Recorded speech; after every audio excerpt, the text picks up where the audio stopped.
This is a video on common signs and symptoms in Akan tree. My name is Charles Crunchy. So we're going to be going over the common signs and symptoms in Akan.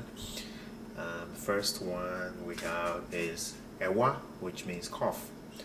A 3D is fever.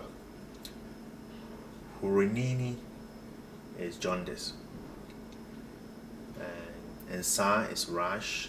Tipae, headaches. Ayimtim, constipation. Ayimtu, diarrhea. Ekuro is eczema. Koko is a lump or nodule. Any bump, lump, nodule is koko.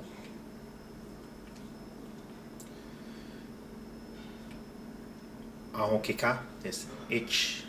You have an H, so mehokeka me. That means my body itches. Pompo is a boil. Ikuro is wound.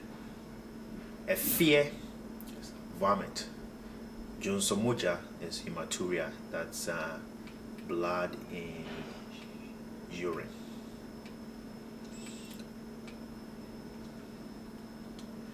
So that is it. May that say thank you. Please don't forget to subscribe to our page. Thank you.